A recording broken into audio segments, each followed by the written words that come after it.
Hola, muy buenos días a todos. ¿Cómo están? ¿Me escuchan?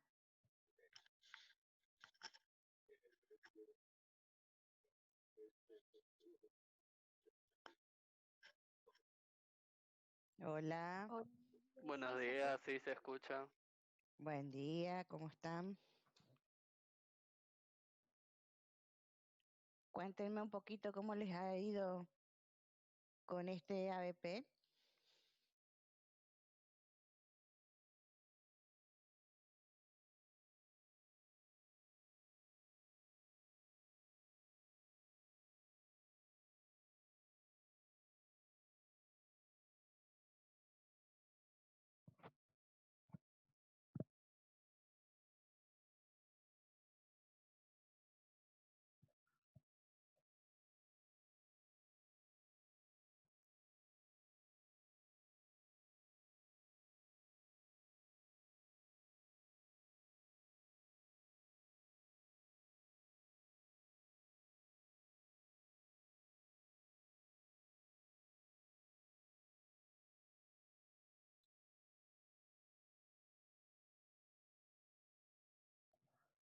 Cualquiera de ustedes que me cuenten cómo les ha ido en este ABP.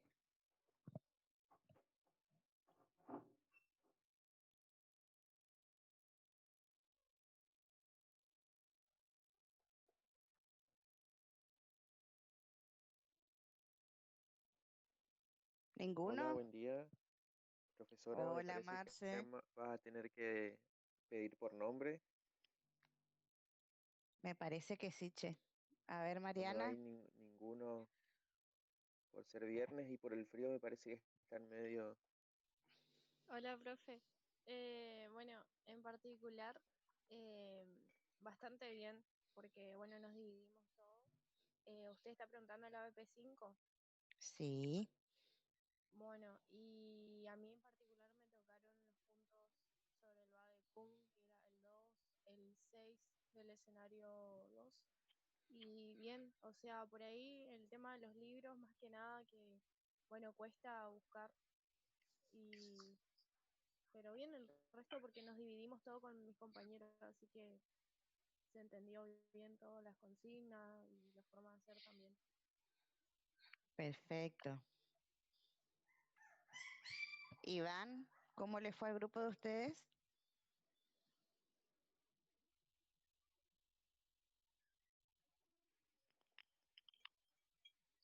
Iván, ¿estás? Buen día. Sí, a nuestro grupo nos fue bien, no hubo inconvenientes.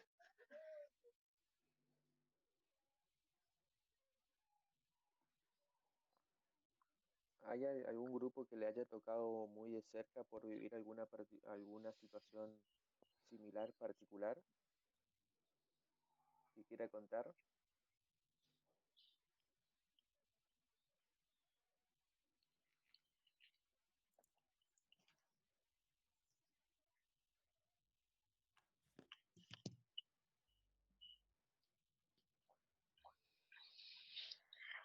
Bueno, entonces comencemos con el escenario problema uno, profesor. Bueno, yo no veo los nombres, profesora, así que si usted puede dar algún nombre de algún grupo, entonces eh, hacemos más rápido la cuestión. Eh, A ver, Laura.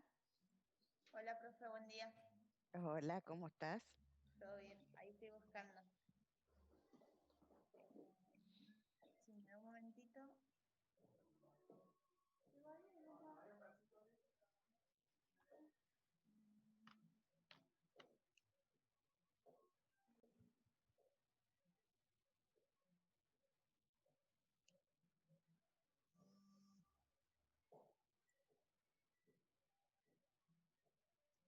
Me encuentro en la compu acá. A ver.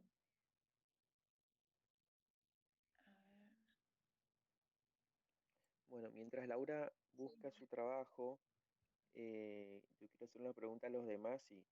Si bien todos dividimos el trabajo y cada uno hace una parte, me gustaría saber si todos los integrantes del grupo después vuelven a leer y releer lo que hizo sus demás compañeros.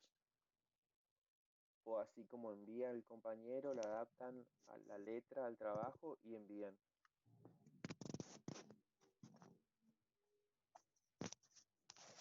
Recuerden que es importante que todos sepamos del trabajo, todos tienen que saber la parte de los demás.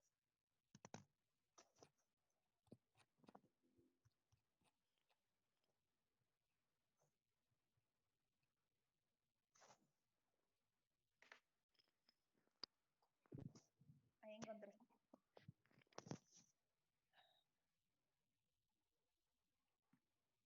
Bueno, te escuchamos.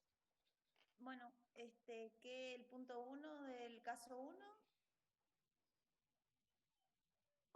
Sí. Contame qué has detectado en cuanto al escenario problema 1. Bueno,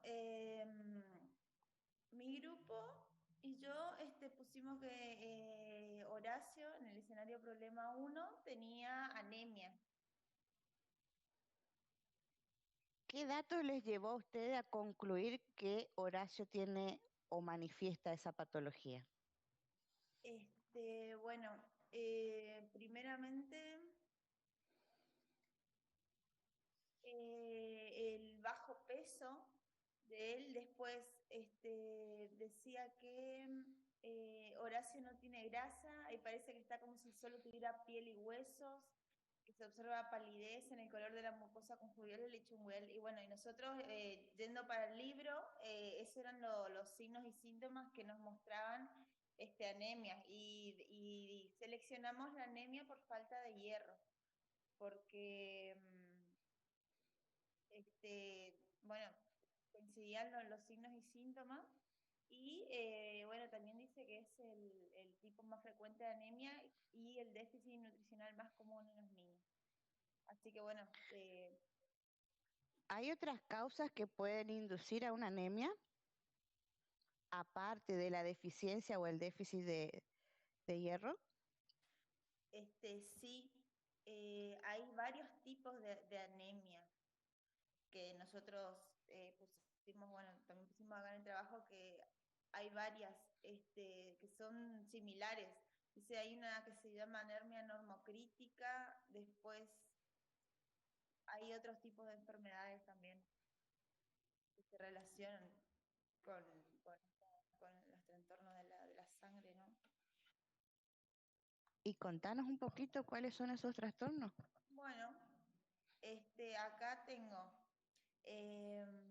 enfermedades de células falciformes, que sería la otra que nosotros encontramos. ¿Es correcto, profesora? Sí. Bien.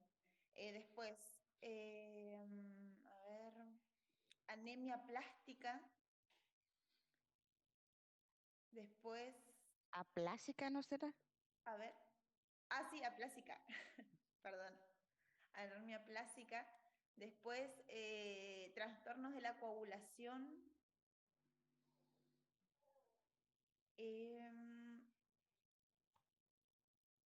Tengo acá otro, púrpura trombocitopénica idiopática.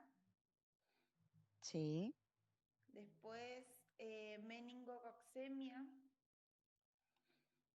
Después, este es un tratamiento más que nada que dice trasplante de células madres hematopoyéticas, que entraba ahí como al final de todas las patologías, entraba como una de los tratamientos preferidos para tratar las enfermedades como por ejemplo la inmunodeficiencia combinada grave, la anemia plástica, dice, y la leucemia, que es el tratamiento que se utiliza para eso. Me pareció importante también poner porque englobaba varias. Bien, muy bien, Laura. Mariana, ¿has encontrado algunas otras causas que puedan inducir a una anemia? A ver, profe, ¿me deja un ratito que busque? Porque Sí. tengo claro los puntos y ya le contesto. Ok.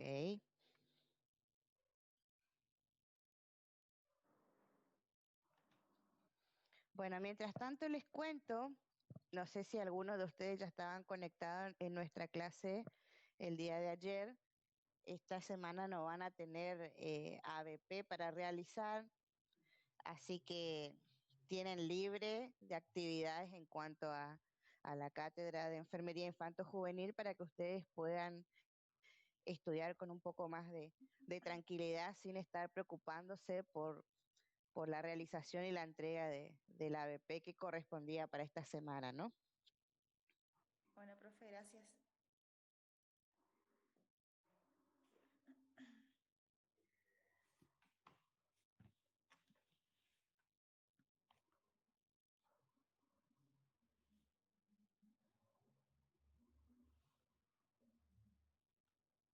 Bueno, mientras Mariana busca también cualquiera de los otros, a ver, Rocío.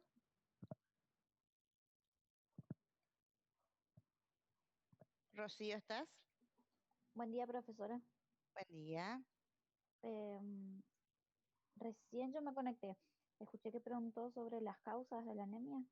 Sí, Eso. Bueno, les digo las que tengo, no sé si son las que ya nombraron o no. bueno, A ver.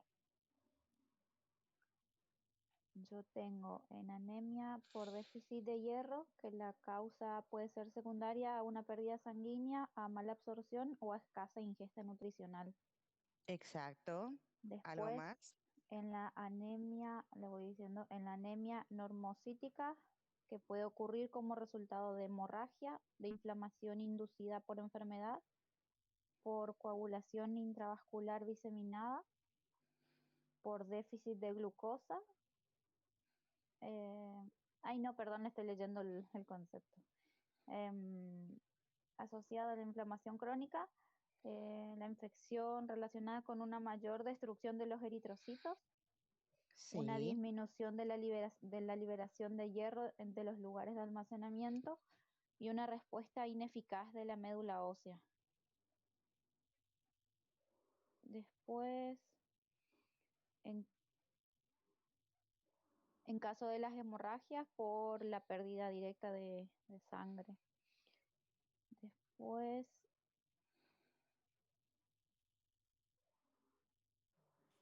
me falta una, ya le digo.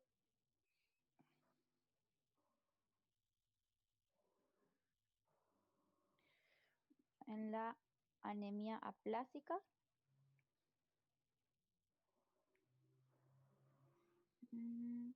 La mayoría de las anemias aplásicas son inmunitarias y son consecuencia de la combinación de una exposición ambiental con la respuesta genéticamente determinada de un individuo a un agente ambiental. Y dice que la anemia plástica es un raro síndrome autosómico recesivo que se asocia a múltiples anomalías congénitas. Eso es lo que yo tengo, profesora. bien. Giovanna, ¿el grupo de ustedes colocó algo diferente a lo que ya nombraron sus compañeras?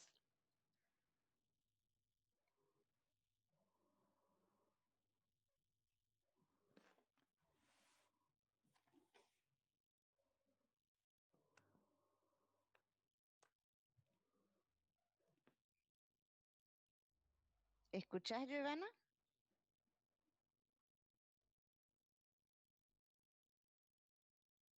Giovanna,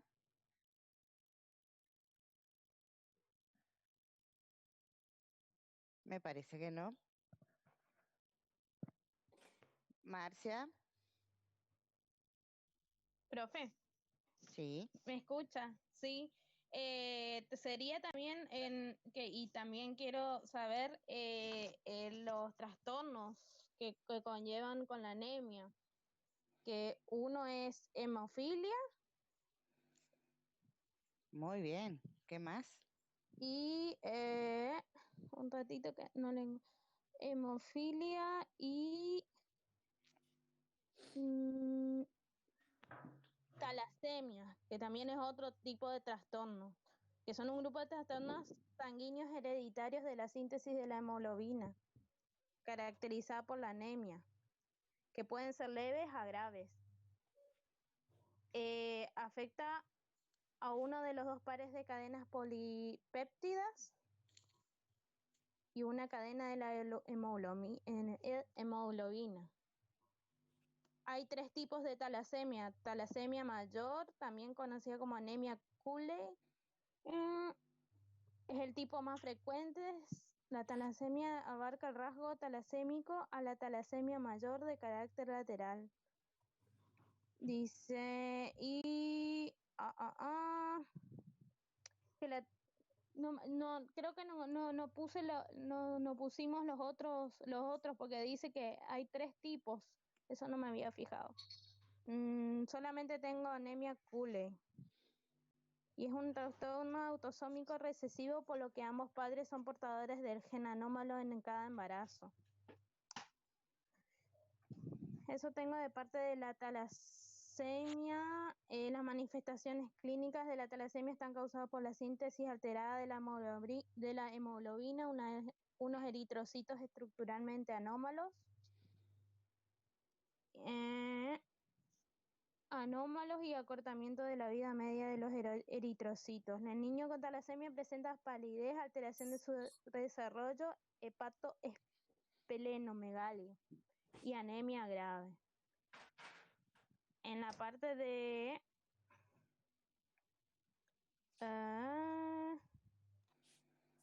lo que sería hemofilia, constituye un grupo de trastornos hemorrágicos hereditarios que tiene lugar debido a un déficit de determinados factores de la coagulación. La hemofilia A o hemofilia clásica es causa por déficit de factor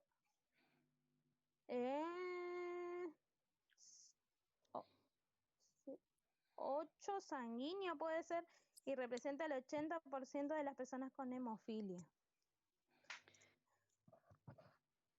Bien, ¿algún grupo que haya colocado algunas otras causas? Profe, Sí, ¿con quién hablo? con Giovanna. Quise apretar Giovanna. el microfonito y apreté finalizar sin querer. Ajá, Le bien. quería comentar que, bueno, nosotros como nuestro grupo pusimos todas las enfermedades o patologías que había nombrado los demás grupos anteriormente. Con respecto, por ejemplo, a lo que usted preguntó hoy en anemia por déficit de hierro, que nosotros pusimos en el caso de Ulises, las causas que nosotros más que nada pudimos ver es que, bueno, Horacio, mejor dicho, que en este caso él, por ejemplo, nació con bajo peso, la madre no le dio solamente leche materna, sino que también le agregó otros líquidos y también él tuvo mucha diarrea, al menos eso decía.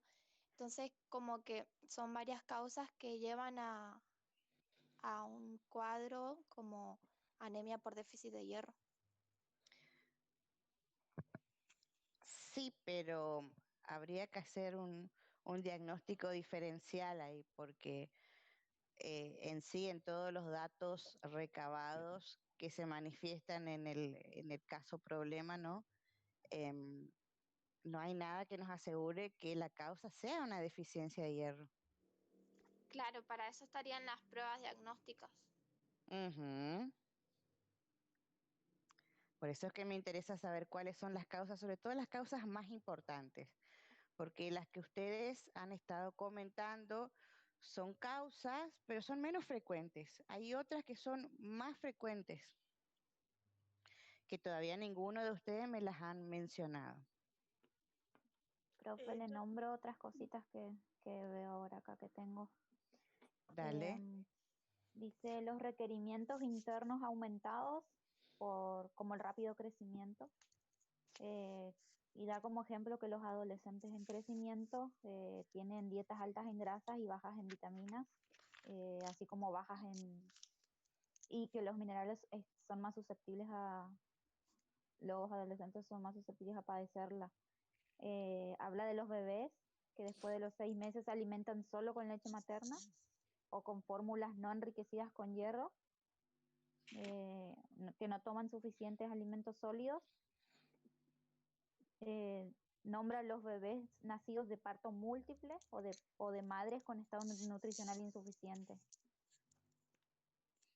Después, en la pérdida crónica de sangre por déficit de hierro, de hemorragias en el periodo neonatal, por las enfermedades como hemofilia o enfermedades gastrointestinales parasitarias. Y en el caso de la mujer adolescente que presenta sangrado menstrual abundante, ahí también se dan los casos de anemia por déficit de hierro. Bien, yo pregunto ahora, por ejemplo, una parasitosis intestinal que era una patología que nosotros ya estuvimos trabajando en uno de los ABP. ¿Les parece a usted que podría llegar a inducir a una anemia? Sí, profesora. ¿Por qué? Porque justamente esos parásitos agarran y absorben los nutrientes, al punto de que el niño queda anémico justamente. Entonces la pregunta es, ¿por qué nadie me ha mencionado esta patología? Yo la verdad que sí, estuve mirando bien en el libro de Nelson y en otras bibliografías de internet que me aparecieron, más de internet que me apareció con gráficos y todo, que tenían justamente los parásitos intestinales como una de las causas. Ahí yo me pude dar cuenta y no pensé que lo podría integrar. Exacto, y es una de las Acá, causas muy frecuentes también, porque los parásitos intestinales se alojan, sobre todo en intestino delgado. ¿Dónde se absorben los nutrientes? En el intestino En el delgado. intestino delgado, El- ¿sí? Y provoca una pérdida sanguínea, sobre todo las uncinarias y los estrongiloides, ¿no? Exacto. Bien, y después hay otras causas también más frecuentes que me gustaría que profundicen un poco más, no para ahora, sino para los posteriores exámenes. Bien, y estuvimos indagando acerca de las causas. Alguien que me defina lo que es la anemia. Yo, profe, Sí, te escucho. yo puse así que la anemia se define como una reducción del número de eritrocitos, la cantidad de hemoglobina y el hematocrito por debajo de los niveles normales. Esta enfermedad puede estar causada por una pérdida o una destrucción de los eritrocitos existentes o por una tasa de la producción de eritrocitos anómala o reducida. Perfecto. Entonces, en cuanto a la definición, ¿cómo nosotros podemos cerciorarnos del diagnóstico? ¿Cómo confirmamos el diagnóstico, mejor dicho? Con las pruebas diagnósticas. ¿Y el cuáles son esas hemograma, pruebas? El hemograma es una de ellas. ¿Y qué vamos a observar en ese hemograma?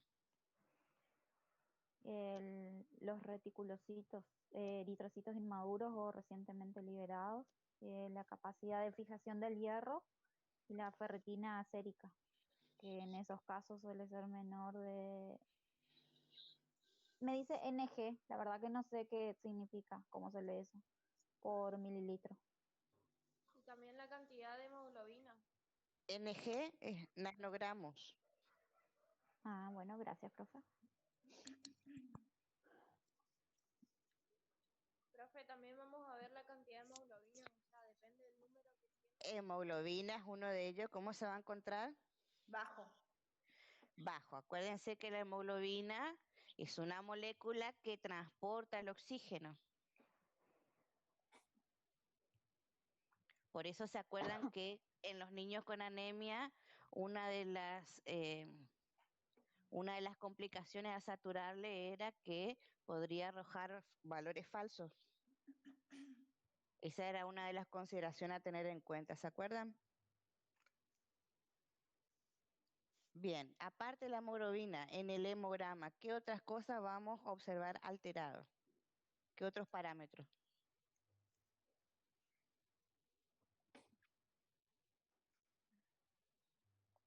Ahí es lo que yo le leí, profesora, de la capacidad de fijación del hierro, Sí, yo tengo lo mismo. sobre los eritrocitos inmaduros o recientemente liberados y la ferritina sérica en hemograma. Claro, pero eso no entra dentro de lo que es hemograma propiamente. ¿No? Ah, No, yo saqué esa información de Val y ahí me daba dentro de hemograma.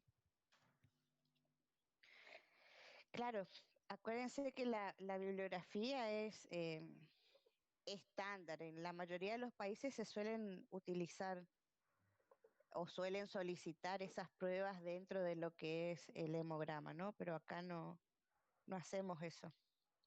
Mm, bueno, Profe, puede ser que dentro del hemograma se miden los tipos celulares, por ejemplo, también los eritrocitos y los leucocitos. Entonces, el índice de leucocitos va a haber, o sea, más cantidad.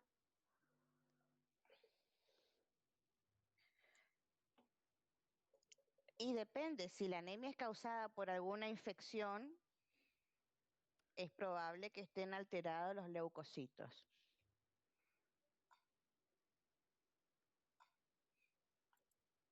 A ver, ¿me pueden mencionar cuáles son los parámetros que nosotros evaluamos en un hemograma? Entonces así podemos ir desmenuzando, digamos.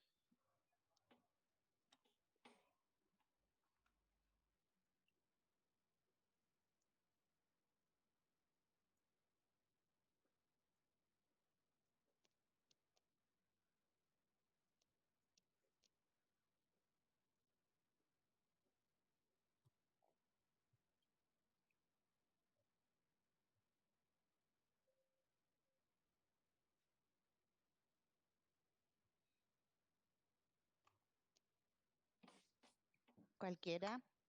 Puede ser, el ah, recuento de Matías, Sí, ¿qué más? de los hematocritos, de la hemoglobina. Los Sí, linfocitos pueden ser también.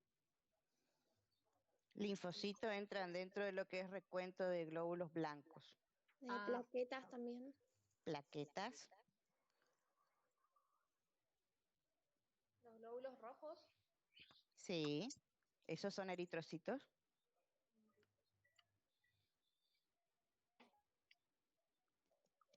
Y hasta ahí llega el hemograma completo. Hasta El ahí. hemograma tiene hematocrito, hemoglobina, recuento de rojos o eritrocitos, recuento de blancos o leucocitos y recuento de plaquetas. De esos parámetros, ¿cuáles nosotros vamos a observar alterados en un paciente con anemia? Los glóbulos rojos. Rojos, ¿qué más?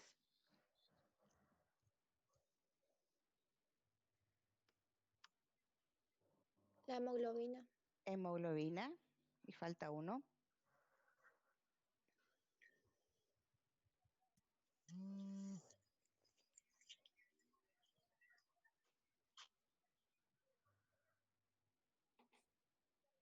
Los hematíes Hematíes entra dentro del recuento de rojos. en rojos. Ah,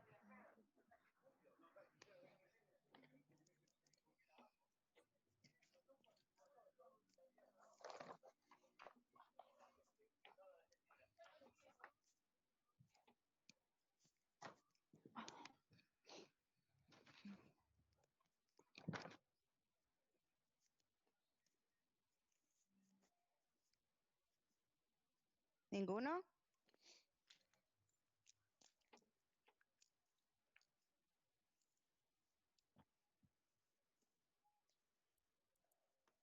Estamos complicados con el laboratorio.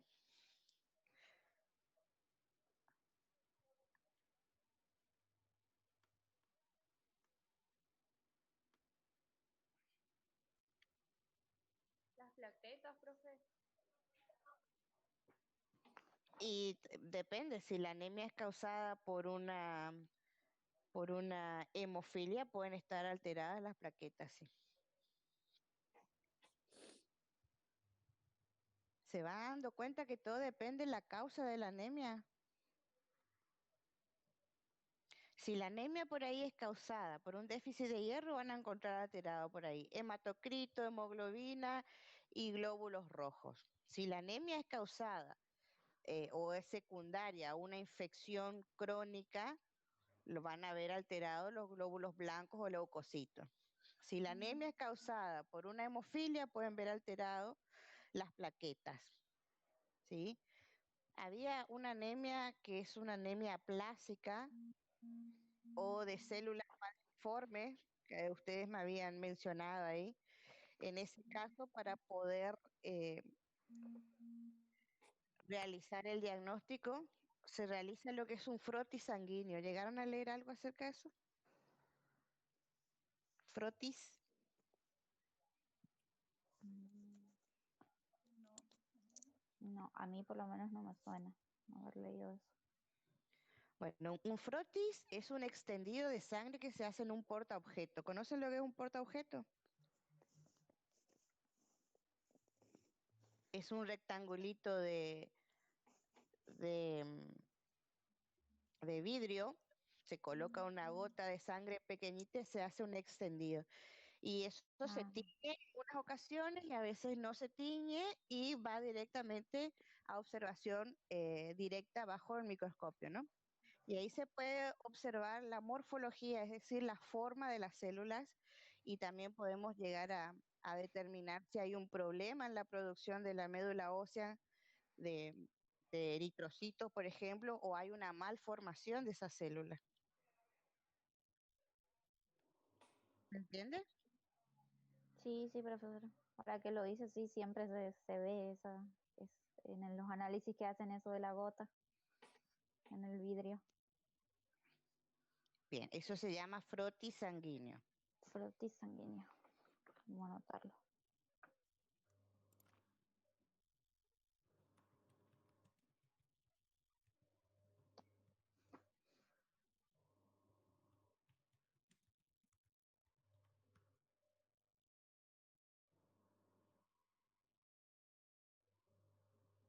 Hoy me mencionaban a los reticulocitos. ¿Qué son los reticulocitos?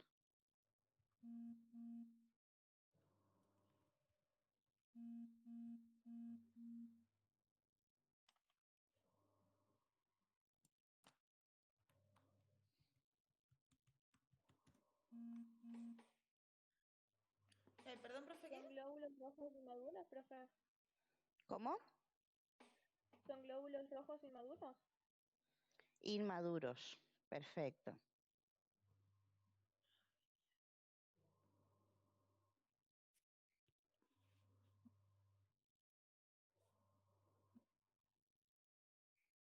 Bueno, hoy ustedes mencionaban lo que era la ferritina, la ferremia, ¿sí? Yo les decía que eso no entra dentro de lo que es hemograma propiamente, sino que entra dentro de un pedido de laboratorio que hacen los médicos, que se llama química clínica, ¿sí? Ahí se solicita los valores de hierro sérico o de ferremia o ferritina. Entonces ahí podemos observar si están alterados los valores, o sea, por debajo de lo normal o por encima, y podemos determinar si hay anemia o no, ¿no? Pero es química clínica, no es hemograma. ¿Vamos bien? Sí.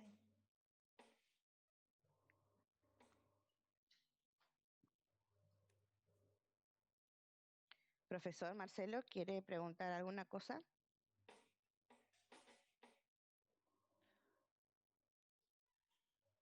Marcelo.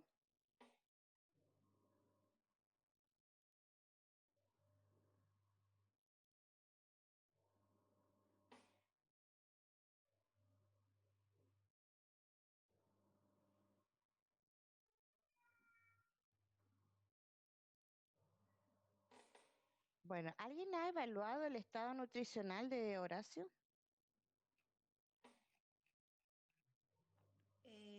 Sí, profe, por medio del cálculo de déficit de peso. Sí. Manuel. Ah, claro. Bueno, pusimos que tiene un 32% de déficit de peso, desnutrición grado 2. Bien, bastante. Sí.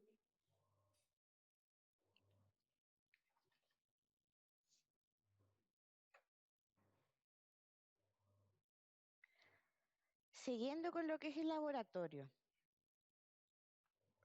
es más que seguro el día de mañana que usted esté trabajando en servicio, que ustedes sean los que deban tomar una muestra de sangre para las determinaciones bioquímicas que estuvimos mencionando recién, ¿no? Entonces, como primera medida, ¿qué elementos consideran ustedes que necesitan preparar para la toma de muestra?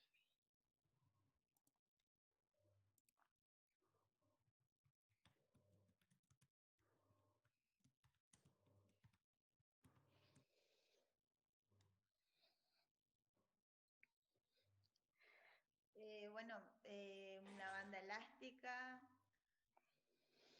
Laura, vos me estás haciendo trampa, me parece. No, yo estoy acá en el trabajo, profe, si le muestro. Estoy acá en mi trabajo, pero estaba, porque se me pierde toda la computadora, acá no puedo salir porque se me el trabajo. Bueno, supongamos que te creo. No, profe, de verdad. Yo estoy acordándome porque la verdad que eso hace rato ya tendría que pegarle una leidita para saber bien, para Bueno, acordarme. en pediatría, en las prácticas, seguro lo van a hacer. En todas las oportunidades que tengan y conmigo lo van a hacer.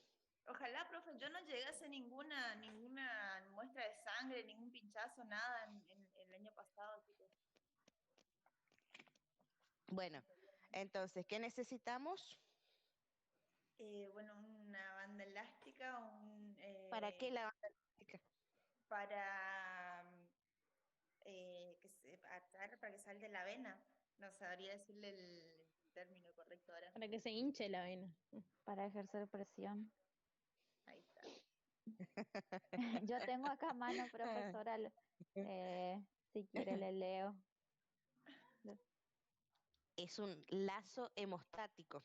Torniquete, claro, torniquete también. Sí. Bien. El uso del torniquete, ya que usted menciona, es algo muy importante, ¿sí? Ese lazo hemostático está indicado utilizar únicamente cuando las venas son difíciles de observar, ¿sí?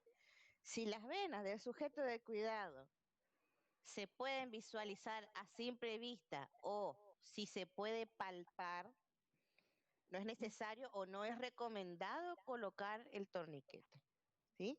Y aparte hay otras consideraciones, ¿sí? El torniquete no puede permanecer en el sitio de punción más de 2 minutos, ¿sí? ¿Por qué? Porque eso produce una hemoconcentración de la sangre en el sitio y eso va a alterar los valores, Ah, ¿sí? Profesora, Entonces, el procedimiento tiene que ser rápido. bien. ¿Sí? Profesora, le hago una consulta porque acá No, estoy leyendo algo. bueno, En los niños pequeños, ¿se hace en la extracción del brazo o del talón? no, mira, el talón es el sitio más recomendado para hacer tamizaje neonatal. Eso es una prueba de screening. Ah, o sea que siempre en el brazo también. Y aparte lo del talón es una punción capilar, no es una punción venosa. Venosa. Ah.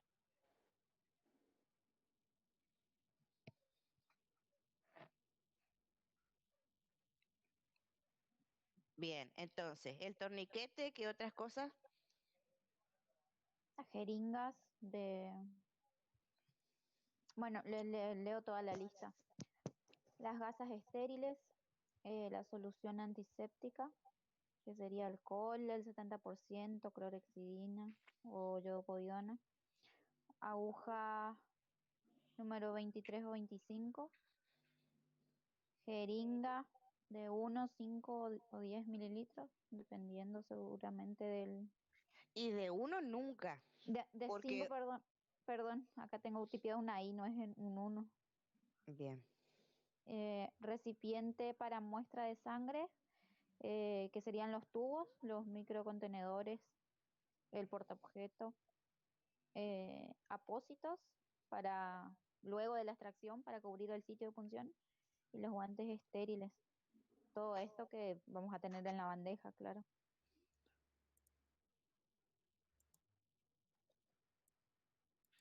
bien. Acá mencionaron lo que eran los tubos, ¿sí? Esos tubos también es muy importante que ustedes sepan el código de colores y en qué ocasiones se utiliza el código de colores. Por ejemplo, el hemograma tiene un código de color específico. Química clínica tiene otro, serología tiene otro, coagulación tiene otro. En la práctica en el hospital, profe, yo le quería consultar eso. Yo tuve la oportunidad de hacer una extracción y tenía 3 tubos de 3 colores ¿Cuáles eran esos diferentes. Uno era verde, amarillo y puede ser lila. Y eso Bien, yo no puse en el trabajo por ser. pero ¿sabes a qué corresponde cada código de color? No me acuerdo bien, profesora, pero me acordaba que uno eran para la coagulación, que no me acuerdo el color, ese es el problema. Más o menos me acuerdo para qué era cada color, pero no me acuerdo específicamente qué color corresponde bien. Coagulación es celeste. Celeste, sí, por eso. Celeste, amarillo y lila, si no me equivoco, yo le dije. Amarillo es más para serología, química clínica. Verde, gasometría arterial. Lila, hemograma.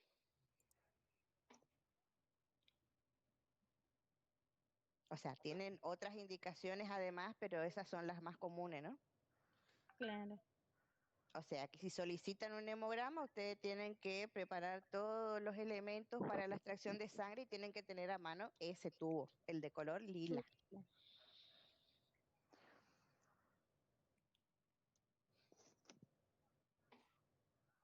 ¿Vamos bien hasta ahí? Sí, profe, yo quería preguntarle, con respecto a la extracción de sangre, Sí. para niños y para adultos, la aguja cambia, ¿no? El tamaño. Sí, por supuesto. ¿De dónde, por ejemplo, yo podría buscar la información como para tener completa para estas cosas, por ejemplo, las extracciones de sangre y demás que por ahí varían? ¿De qué bibliografía podría sacar para hacer un apunte de eso? Bien, yo tengo una bibliografía disponible acá que es la que utilizo con mis estudiantes de laboratorio, que le voy a proponer a la profesora titular que le podamos subir, Bien. si les interesa. Sí, por favor, profesor. Bien. Entonces, ¿cómo realizamos el procedimiento de extracción de sangre venosa para hemograma?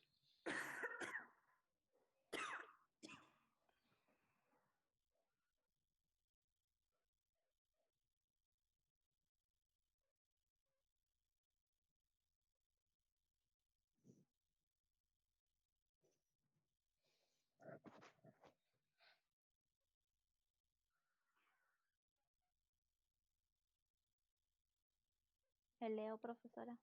Sí, escucho. Bueno, una vez que ya tenemos todos los elementos en nuestra bandeja y tenemos al paciente en su lugar, sentado, eh, realizamos el lavado de manos con la solución antiséptica, nos colocamos los guantes estériles, un asistente sujeta al niño, que generalmente va a ser el tutor que le llevó en ese momento a realizar los análisis. De ser necesario, Puede ser el tutor o o de otro puede ser enfermero que alguno esté ahí. claro, o alguno de Ujú, sus compañeros, ¿sí? sí, pero generalmente permiten que esté el tutor. Y Pero también los niños suelen hay estar más tranquilos. algunos padres que son bastante quisquillosos y por ahí no colaboran en el procedimiento y en algunos casos hay que pedirle a los padres que se retiren durante el procedimiento, en ocasiones, ¿no? No siempre. Ah, bueno. Bueno, Que colaboran a veces, ¿no? Entonces, bueno, entonces preparamos todo el material, sí, pedimos colaboración, nos lavamos la mano. sí, se selecciona la vena que se va a utilizar preferentemente las venas medianas y cefálicas. Muy bien. A ver, las venas, a ver que me fui muy arriba. Pero, a ver, destaquemos un poco que acá, así como si ustedes van a canalizar una vía periférica, así ustedes tienen que evaluar cualquiera de las venas para extracción sanguínea. Pueden empezar desde las más distales, que son las venas metacarpianas. Si se llegan a ver bien y son de un buen calibre, pueden usar esa, para no empezar con la mediana y la basílica, que son más grandes, porque Ujú. si punzamos y llegamos a extravasar o se llega a romper la vena, esa ya no la vamos a tener disponible. Sí, bueno, justo eso me dice acá. Dice usar preferente las venas mediana y cefálica. En el caso de neonatos, las más empleadas son del dorso de la mano, el plexo venoso dorsal. Y, Exacto. y en el pliegue del codo, las venas basílica, cefálica y mediana. Sí, como de que de distal de la Bien, más distante. Colocar entonces, el torniquete. Bueno, le dejo, profe. claro, entonces una vez que ya seleccionaste tu sitio de punción, Dice colocar el torniquete proximal al sitio de punción, de modo que la vena se haga prominente y visible. Desinfectar la zona de la punción con alcohol al 70% o antiséptico elegido. a ver, el torniquete, ¿cómo lo van a colocar? El torniquete tiene que ser de fácil aplicación y de fácil remoción, ¿no? Y también tiene su forma de colocación. Más o menos, ¿a qué distancia del sitio de punción tiene que colocarse el torniquete? No estoy equivocada, 5 centímetros por encima del nivel donde se va a extraer. Puede ser entre 5 o 10 centímetros por encima del nivel de punción, o también pueden calcular con la palma de una mano, ¿sí? O sea, donde seleccionamos el sitio de punción, colocamos una mano por encima y donde termina nuestro dedo meñique, colocamos el lazo hemostático. Ajá. ¿Se comprende? Sí, profesora. Bien. Mm, Bueno, dice estar atento a cualquier manifestación de dolor o sorpresa por parte del paciente, Y eso tensar seguro, la estamos piel, hablando de pacientes pediátricos. sí, tensar la piel y fijar la vena. eh, Esto se hace evidente debido a que el cono de la aguja o la tubuladura se llena de sangre. Profesora, acá me dice tubuladura butterfly. ¿Eso qué es? ¿Tiene ese nombre o porque pregunto por la bibliografía, por ahí cambia y no es de acá? No, se refiere al tipo de aguja. Nosotros manejamos diferentes Mariposa. mariposas. El butterfly es mariposa en inglés, ¿no? Sí. Para extraer sangre o para administrar medicamentos también podemos usar agujas hipodérmicas comunes o podemos usar butterfly. Ah, bueno, buenísimo. Eh, ¿Cómo se hace la inserción de la aguja?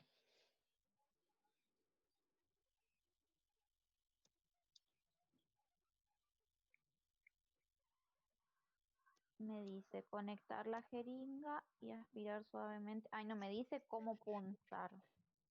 Y Mm, sería 45 grados. Acá yo tengo, mm.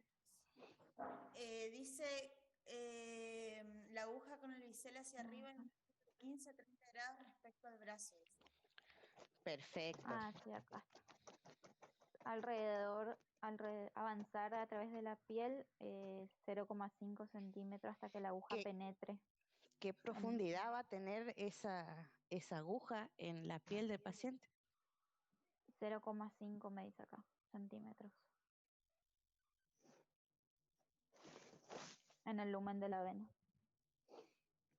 Es Y correcto, o si no, pueden introducir completamente el bisel, ¿no? Una vez que ya ingrese el bisel por completo, ya y visualicen el retorno venoso, que lo van a ver en el cono de la aguja, en la parte de color de la aguja, ahí ya pueden ir aspirando.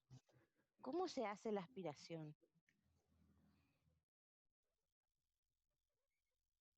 Se conecta a la jeringa y ahí se aspira suavemente hasta obtener el volumen deseado, porque A la ver, aspiración rápida puede cuando, producir el colapso de la vena. bien, correcto lo que vos decís, pero al introducir la aguja ya va a estar montada a la jeringa. No es que primero se introduce la aguja y después se monta la jeringa, porque lo que vamos a inducir ahí es a la formación de aire dentro del canal venoso.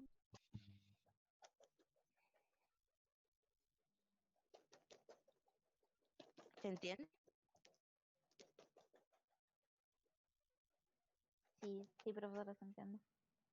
Bien, entonces como mencionaste recién, se aspira suavemente y lentamente. Uno, para no producir el colapso de la vena y por otro lado, para no hemolizar los glóbulos rojos también, porque al pasar los glóbulos rojos por la aguja rápidamente se pueden destruir y eso arruina la muestra.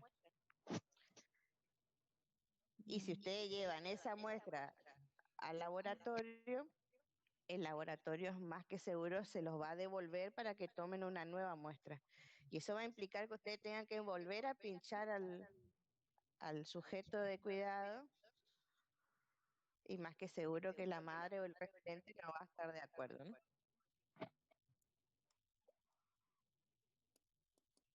Ahí tengo una duda, profesora, porque me dice retirar el torniquete. ¿Es acá recién en este momento, después de que se hace la extracción de sangre, que se retira el torniquete, o es una vez que se introdujo la jeringa, digamos, y que se observó que la tubuladura ya tenía sangre cuando se Una retira vez, el torniquete? una vez que ustedes introdujeron la aguja y comprueban el retorno venoso, quiere decir que ustedes localizaron efectivamente la vena. Entonces ahí ya automáticamente le desligan al sujeto, o sea, retiran el torniquete y ahí procede a la aspiración de la sangre. Ah, bueno, sí, entonces según este procedimiento ahí estamos mal. Me quedaba esa duda porque me acordaba de eso de adulto. Claro, porque como yo les decía, mínimo 2 minutos puede estarle el torniquete. Ujú. Eso es lo correcto.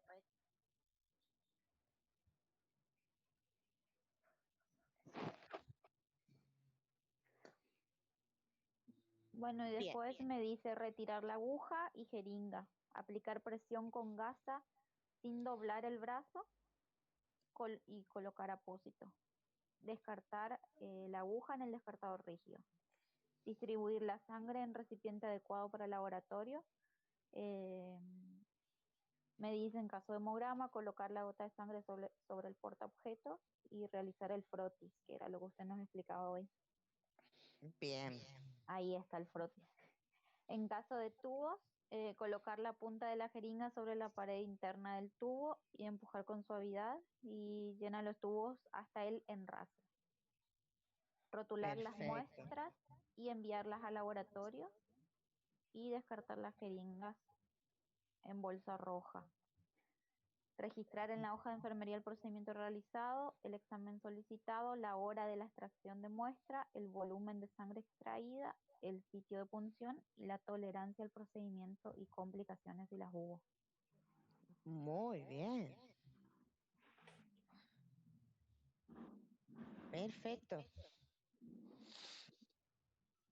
Bien, en cuanto a las indicaciones que le debemos dar nosotros como enfermeros a la abuela de Horacio para la obtención de muestras, para examen de parasitológico seriado en materia fecal y test de Graham o escobillado anal, ¿cuáles serían esas indicaciones? Y en ese caso yo les dejé un material especial ahí para la toma de muestra. No sé si vieron que estaba en PDF. Sí, Sí. está. Indicaciones para realización de estudios. Parasitológico seriado. Juntar una porción de materia fecal equivalente a una cucharadita de té, preferentemente en zonas con moco más blandas de todas las deposiciones que realice durante 7 días en el recipiente previsto por el laboratorio. No utilizar purgantes ni laxantes, no es necesario mantener la muestra refrigerada. Ujú. Desde Graham. Durante 7 días y con la ayuda de una gasa humedecida en agua, tomar una muestra de la siguiente manera. Al despertarse por la mañana, pasar la gasa al borde del ano y luego guardarla en un frasco provisto por el laboratorio.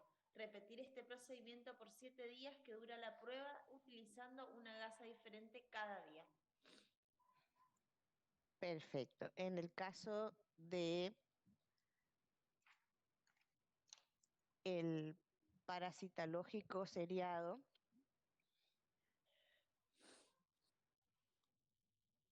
hola, ¿me Hola, escuchan? sí. Bien, entonces, para un procedimiento, en realidad, el laboratorio le va a proveer al referente del niño, ¿no? 2 frascos, ¿sí? Uno de los frascos tiene una espatulita incorporada en la tapa del frasco. Una espatulita pequeñita que es para recolectar esa muestra, ¿sí? En todas las deposiciones que realice el niño, ¿qué es lo que va a hacer? Porque por lo visto acá Horacio tiene 12 meses, ¿no? Tiene 12 meses seguramente emplea pañal todavía, ¿no? Entonces se va a recoger del pañal las zonas de la materia fecal donde se visualizan un poco más blandas, o las zonas con más mucosidad o que por ahí tengan cuerpos extraños, ¿sí? No la parte de las heces más puras, ¿sí? De todas las deposiciones se va a recoger el tamaño de esa cucharita que viene incorporada en el frasco y se va a colocar dentro del frasco. Ambos frascos tienen formol. El formol es para conservar esa muestra, por eso no es necesario mantenerla refrigerada, ¿no? Eso de todas las deposiciones que haga el niño durante 7 días. En algunas ocasiones se solicitan 5 días, pero todo depende de lo que indique el laboratorio. Bien.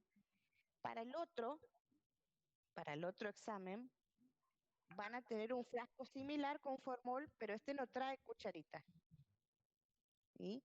Y aparte se les va a proporcionar un paquetito que tiene 7 gasas, 7 gasitas chiquititas, ¿sí? Entonces, lo que tiene que hacer la abuela cuando el niño se despierta cada mañana, antes de realizar la higiene correspondiente, es pasar esa gasita humedecida con agua sobre la zona anal, ¿sí?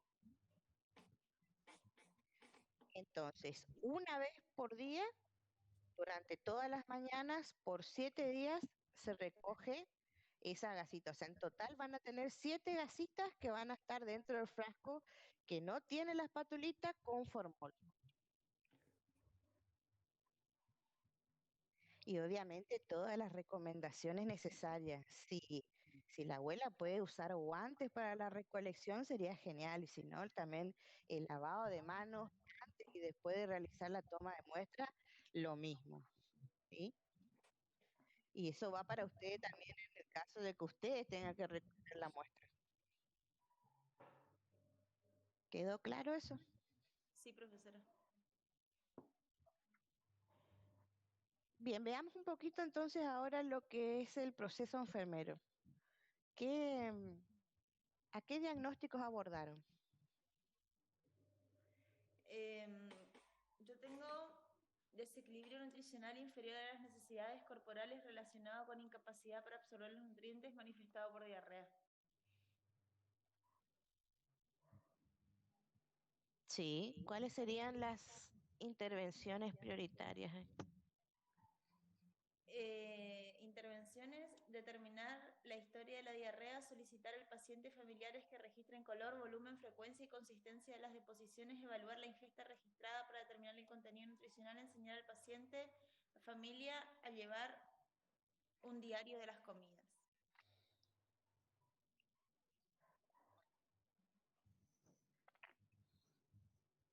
Bien, ¿alguien más que haya hecho un diagnóstico diferente?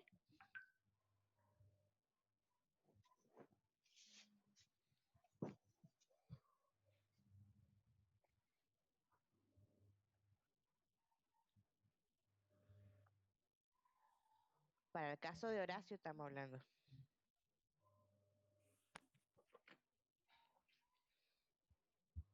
¿O todos fueron al mismo diagnóstico?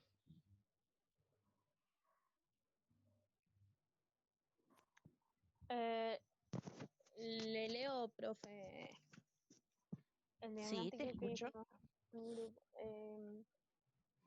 Eh, le comienzo con los datos o directamente voy ¿cómo era? Al diagnóstico, profe. No sé Los cómo datos, decirlo. los datos ya lo sé. Bueno. Abordar el diagnóstico. Desequilibrio nutricional inferior a las necesidades corporales relacionados con ingesta diaria insuficiente, manifestado por peso corporal inferior en un 20% o más respecto al rango de peso.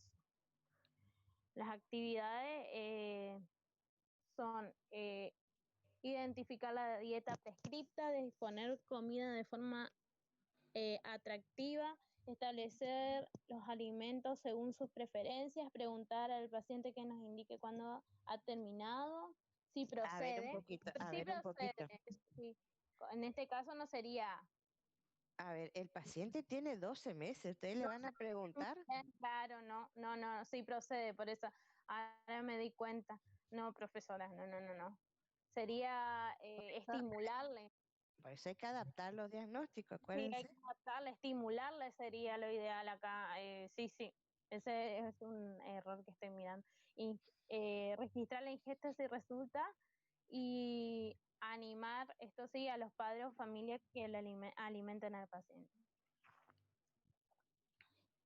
Bueno, supongamos que la causa de anemia que tiene Horacio se debe a un déficit de hierro.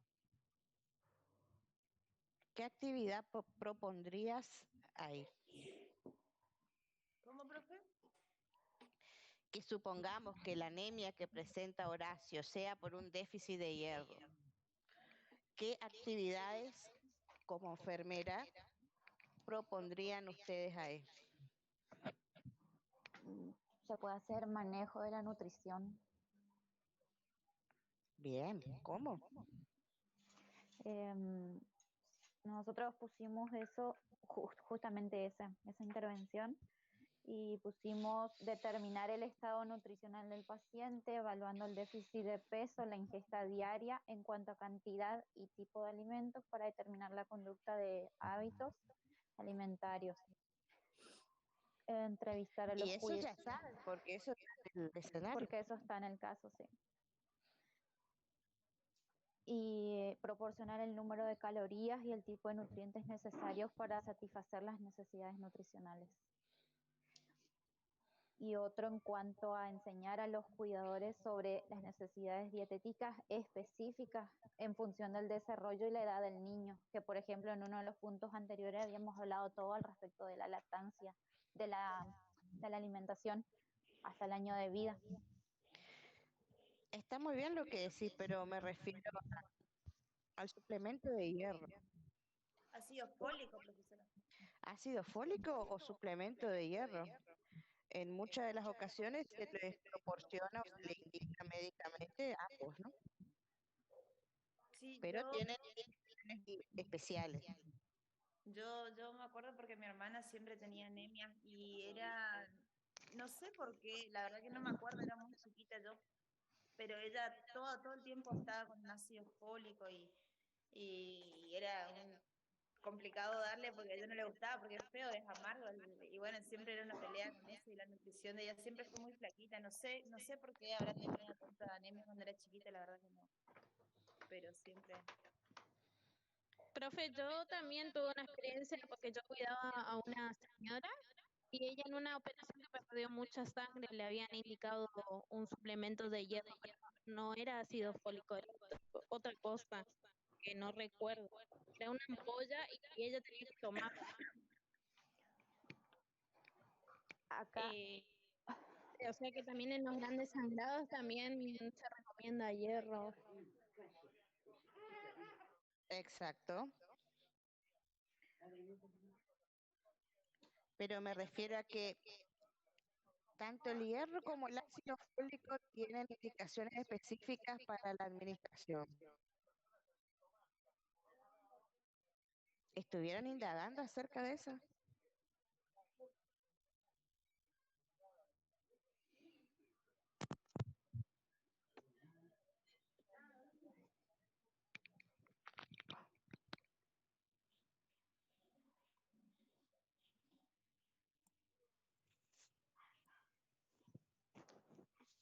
A ver, se le puede dar, por ejemplo, a cualquier hora, en conjunto con cualquier comida, con la leche. No tiene contraindicaciones, que no me acuerdo, pero sí vi en el libro en uno de los libros, no recuerdo si era de Nels, no recuerdo bien, pero es así. Pero ¿por qué pregunto esto? Porque la educación para la salud, y si el paciente está internado, la educación para el alta y las recomendaciones que tenemos que darle al referente del niño, depende de nosotros. Nosotros somos los que le vamos a brindar toda esa información al referente del sujeto. Entonces, ¿cómo lo vamos a hacer? Le voy a leer, profesora, lo que tengo. Dice en el caso, digamos, del déficit de anemia por déficit de hierro, me decía preparados de hierro oral, elemental y con alto contenido en hierro, el sulfato ferroso en dosis de 3 a 6 miligramos por kilo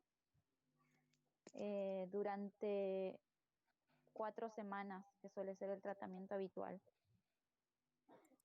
Entonces, ahí hay que sacar un cálculo de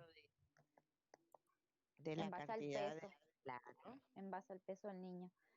Y dice que si la anemia está mejorando, el tratamiento se extiende está desmejorando, se extiende el tratamiento unos 2 meses. Y me nombra que provoca efectos secundarios como estreñimiento y molestias gastrointestinales. Y a ver, que es mejor administrar el sulfato ferroso en ayunas. Eso es lo que usted preguntaba. Sí, Pero que si se producen molestias gástricas, es posible administrarlo con el alimento o después del alimento. sí. Y con respecto a la leche, A ver.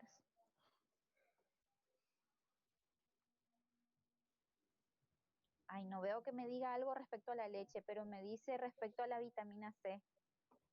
Los jugos que mejoran la absorción del hierro. Se recomiendan alimentos con vitamina C.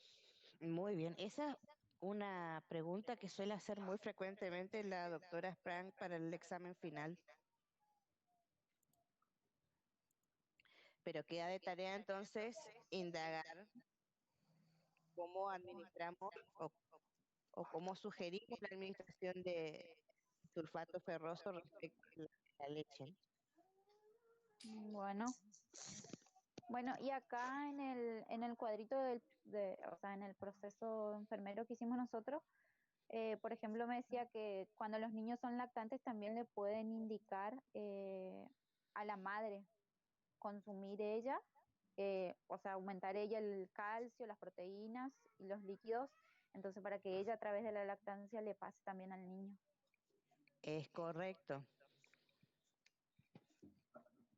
Bien, pasemos rápidamente a lo que es el escenario problema 2. Es el caso de Ulises, tiene 7 años de edad. ¿Qué patologías usted detecta en ese escenario? Leucemia linfoblástica aguda. Bien, ¿es el único problema que tiene? Se escucha, profesora, muy como con delay, apenas se entiende. Sí, es raro. No sé por qué.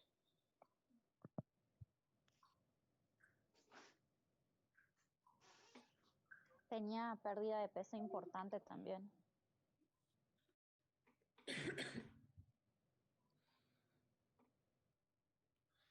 ¿Pudieron sacar el cálculo? ¿Qué profesora? Perdón. Sí, pudieron sacar el cálculo. Cálculo de... No estoy escuchando. Que tiene un déficit de peso importante, me dijeron. Entonces le pregunto, ¿pudieron sacar el cálculo?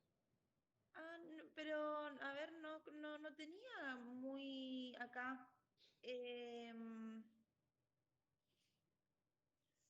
no tiene un déficit de peso importante, dice 4,54%, ni siquiera llega a ningún nivel de desnutrición. Bien, ¿pero tiene déficit de peso? 1 kilo dice acá, según mi cálculo. Bien. ¿Qué otra cosa?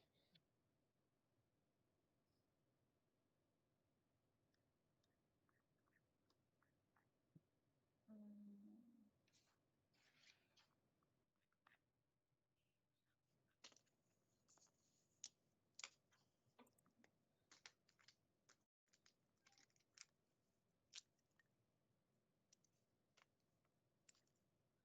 Esa leucemia que mencionan ustedes ahí, ¿qué es? Ya sé que es una patología, pero ¿en qué consiste? Dice que ocurre cuando una célula de la médula ósea presenta errores en su ADN. Eso tengo acá de lo que sería a grandes rasgos. Después dice que las causas no se conocen. Profesora, yo tengo la leucemia linfoblástica aguda, es un cáncer de rápido crecimiento de las células productoras de linfocitos que se llama linfoblastia, que es la más frecuente en pediatría. Ujú. Eso es lo que tengo. Y la etiología, bueno, no sé si le digo la etiología también. Que ahí sí dice, como dijo la compañera, que se desconoce casi la causa. Eh, Hay varios factores genéticos y ambientales que están asociados a la leucemia infantil. Y que la mayoría de los casos de la leucemia linfoblástica aguda están causados por mutaciones somáticas postconcepcionales en las células linfoides. Correcto. Sin embargo, la identificación de las secuencias del gen de fusión específicas de leucemia en muestras conservadas de sangre neonatal en niños que presentan leucemia tiempo después indica la importancia de los sucesos intrauterinos en el inicio del cáncer en algunos casos. Sí. Dice que hay un largo periodo de latencia antes del inicio de la enfermedad en algunos niños. Pueden llegar a 14 años. Bien, ¿cuáles son los síntomas o manifestaciones clínicas más comunes? Palidez Fiebre. en la piel. ¿Y la palidez a qué se debe? Habla Marcia. No, está bien. Bueno, yo iba a decir que creo yo que porque dice acá que dice signos evidentes de sangrado, malestar general, anorexia, dolor de garganta, articulaciones, huesos, petequias, Petequias. petequias, sangrado en franco y dolor en las articulaciones son signos cardinales de insuficiencia medular ósea. Creo que tiene que ver también con el tema del sangrado y de la coagulación. Claro, pero son signos de anemia. Claro, tiene anemia, sí, eso es lo que yo le tengo que decir también. Sí, anemia. Y aparte que dice en el escenario problema que él no estaba alimentándose adecuadamente tampoco. Claro. Exacto.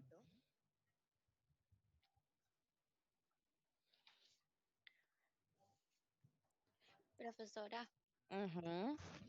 Discúlpenme, devuelvo una pregunta anterior porque no podía activar el micrófono.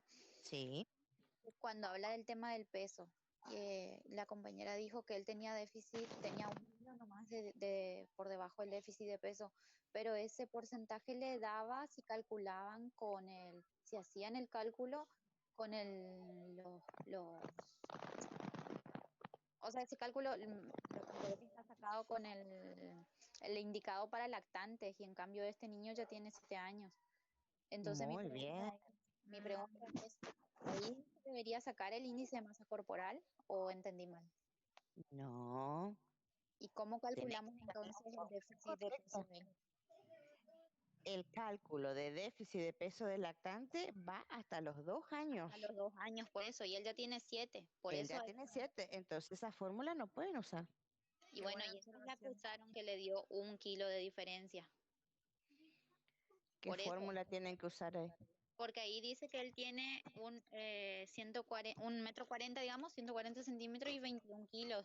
Entonces, para mí a simple vista sí tiene el problema de peso, pero no sé cuál es el cálculo, si no es por índice de masa corporal. Busqué el material en el aula y no lo encontré con Sí, respecto al está en el déficit. video del profesor Sergio, Sí, ahí están 3. que le Profesora, hicimos, le que pregunto, le hicimos el punto. Sí. disculpe que referida a eso, yo miré 2 veces, pero no me queda claro, ¿son 2 o 3 hasta los 14 años los cálculos que hay? Desde cero, ¿no es cierto? Hasta los 14 años hay 3 cálculos, ¿no es cierto? Hay 3 cálculos. Me Uno parece. es para lactantes de 0 a 2 años. 2 años.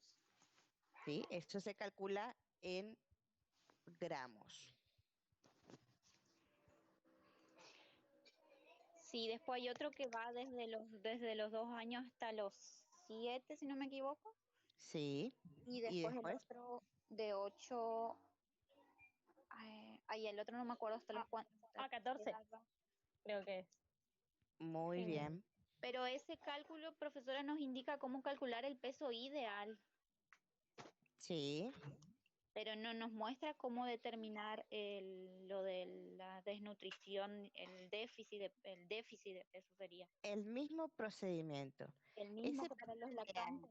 ese peso ideal teórico, a ese le descuentan el peso actual para obtener el déficit de peso.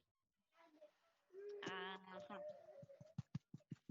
A ver, calculemos un poco. Ulises tiene 7 años, ¿sí? La fórmula sería 7 por 2 más 8. ¿Cuánto sería eso?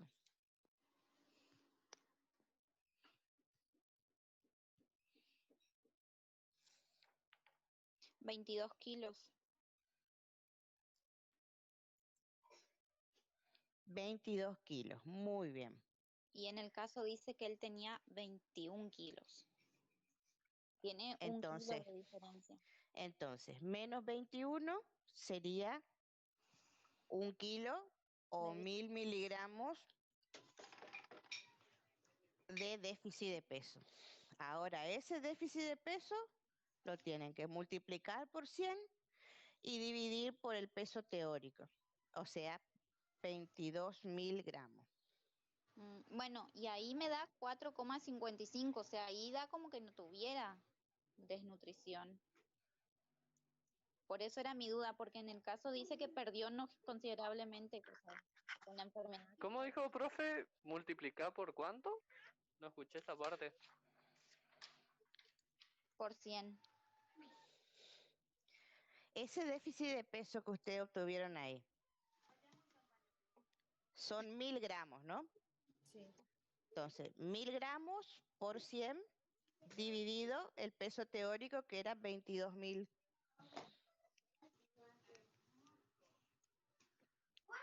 Y da 4,54. 4,55 ya, claro, redondeado. Exacto. Entonces, no llega a un porcentaje de grado 1 ni siquiera, o sea que desnutrición No tiene. Sí tiene un déficit de peso de 1 kilo, pero nada importante, digamos. Profe, pero eso es lo que yo dije hoy y la chica dijo que estaba mal porque yo había calculado con el otro. En realidad este puntito le tocó hacer mi compañera, yo recién le pregunté, pero la chica había dicho que no, que yo usé el otro cálculo.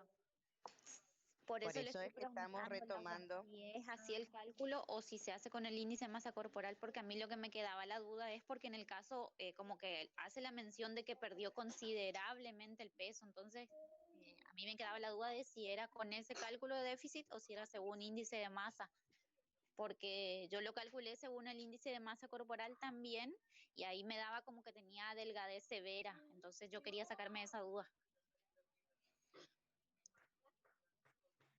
Claro, porque, a ver, el índice de masa corporal es un índice que sirve más o menos para orientarse, pero no es exacto. Y tiene que ver mucho también con la edad, con la patología del sujeto. En condiciones, en sujetos normales que no presentan patología, es un índice apropiado para usar, ¿sí? Pero en este caso no, porque el paciente tiene una patología grave y obviamente va a estar alterado ese índice. Entonces, eso no me sirve a mí para evaluar la nutrición.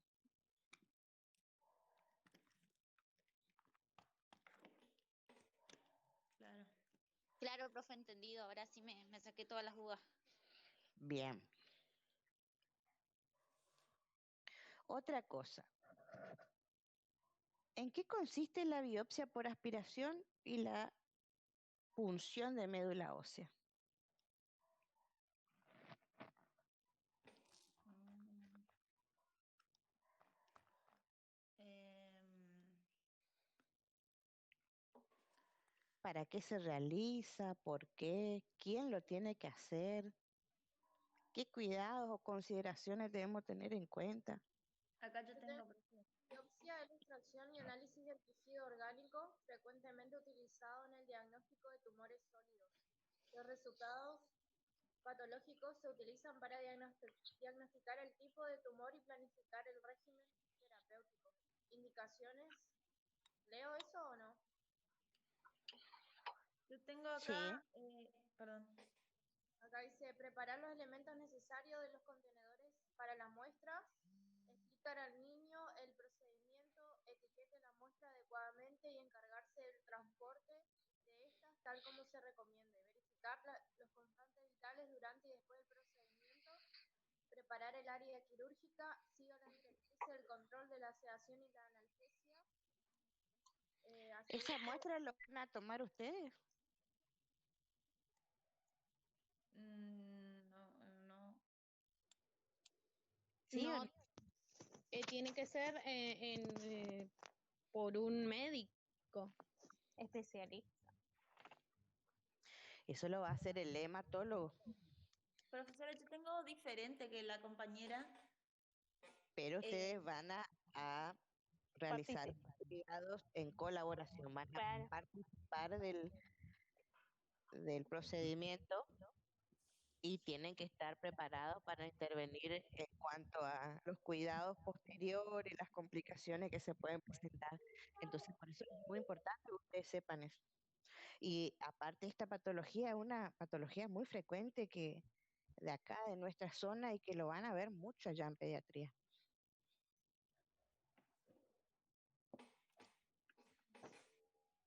Escucho. bueno, yo no sé si ya terminó ahora la compañera. Lo de la biopsia, ¿le leo todo lo que tengo o algo Sí, específico? Bueno, dice, la biopsia, punción y el aspirado de la médula ósea son procedimientos que permiten extraer y analizar muestras de médula ósea, tejido esponjoso que se encuentra en el interior de algunos huesos más largos. La aspiración y la biopsia de la médula ósea pueden indicar si la médula ósea se encuentra sana y si produce cantidades normales de glóbulos sanguíneos. Los médicos utilizan estos procedimientos para diagnosticar y controlar enfermedades de la sangre y de la médula como algunos tipos de cáncer y fiebres de origen desconocido. La médula ósea está formada por parte líquida y una parte más sólida. En una biopsia de una médula ósea, el médico utiliza una aguja para extraer la muestra de la parte sólida. Es un aspirado de médula ósea. En un aspirado de médula ósea se utiliza una aguja para extraer una muestra de la parte líquida. La biopsia es el aspirado y el aspirado de la médula ósea suelen realizarse al mismo tiempo. Juntos, estos dos procedimientos pueden denominarse estudio de la médula ósea. Después, están los riesgos. Los estudios de la médula ósea, por lo general, son procedimientos seguros. Las complicaciones son poco frecuentes, pero pueden comprender las siguientes. Sangrado excesivo, en especial en personas con bajo recuento de determinado tipo de célula sanguínea, plaquetas.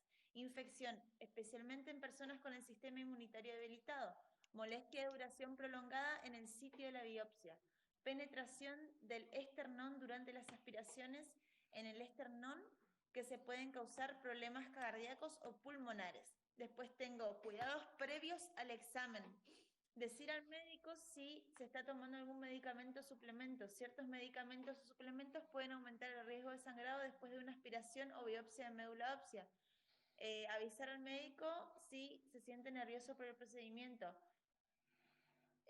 Porque en algunos casos el médico puede darle un sedante y además un analgésico. Eso es todo lo que tengo acá. Claro, porque una de las complicaciones es el dolor.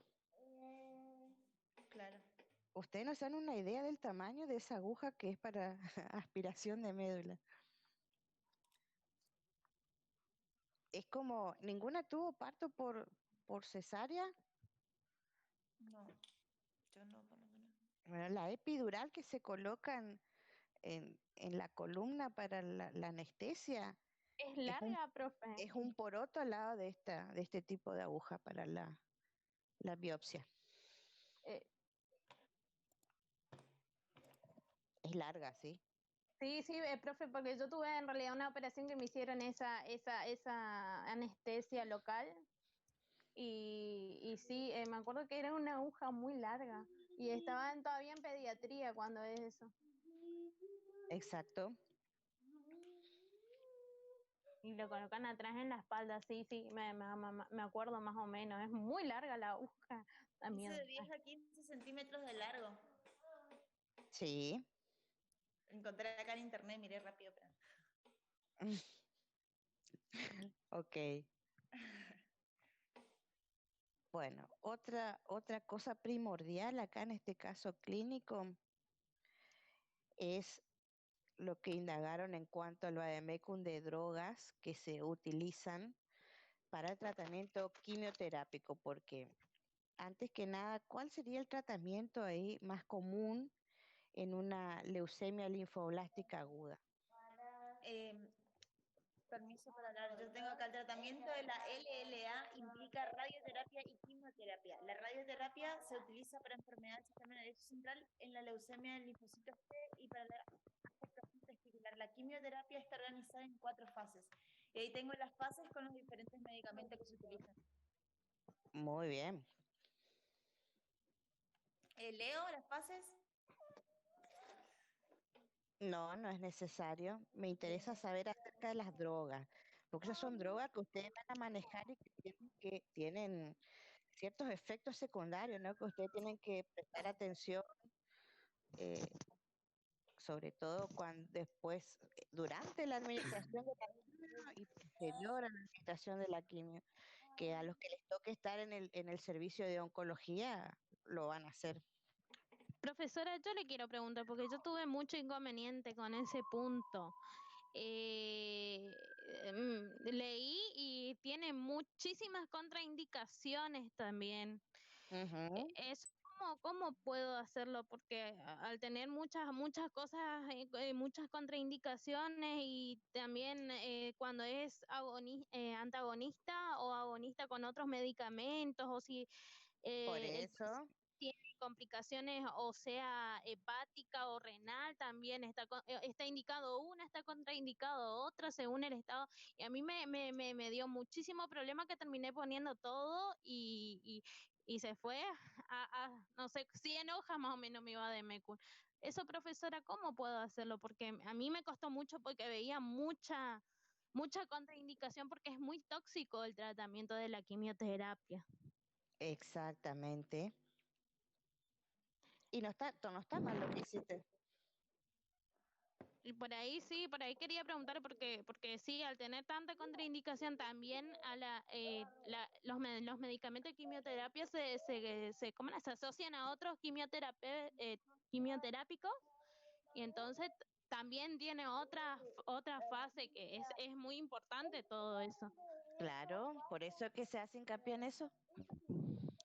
O sea que al ser extenso no está mal hecho tampoco, profesora, porque también No, la descripción del medicamento es muy importante, estuve bien. tal cual. Y además hay que tener unos cuidados especiales en cuanto a medidas de bioseguridad para la manipulación, eso quiere decir preparación, instauración y todo, porque son materiales citotóxicos, ¿no? Citotóxicos para ustedes, que es lo que van a tener que preparar, y así como también, como vos decís, tiene ciertos efectos secundarios para el paciente mismo también. Sí, sí. Pero en sí, ¿cuáles son esas drogas? Y sí, podríamos hablar de las fases.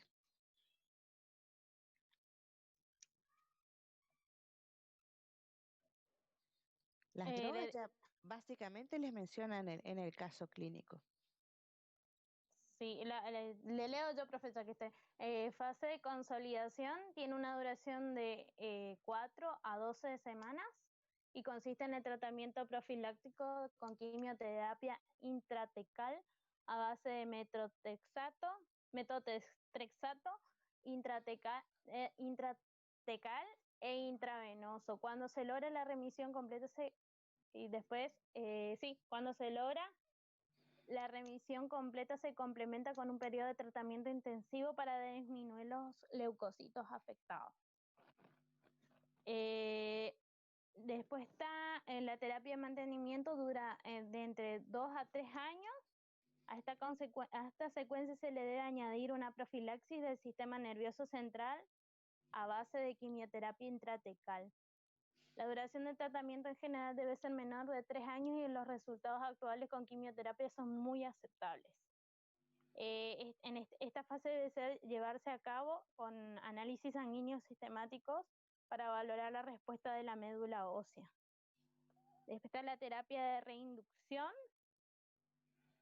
que una vez finalizado el tratamiento y en las siguientes revisiones pueden encontrarse células leucémicas en la médula ósea y en el sistema nervioso central.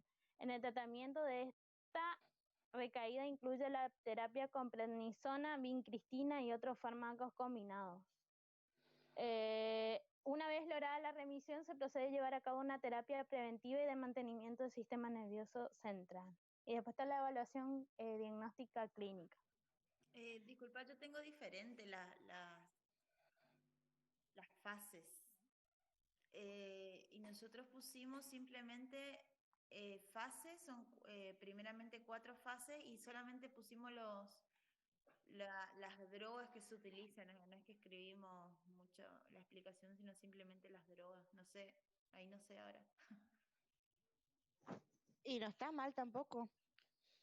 Sí, pero las drogas también son diferentes a la que tenía la chica, porque ella había hablado de la consolidación, que yo tengo como segunda fase, no me acuerdo bien qué droga había mencionado, yo tengo 2, que dice L-asparraginasa y Asparginasa, doxorubicina.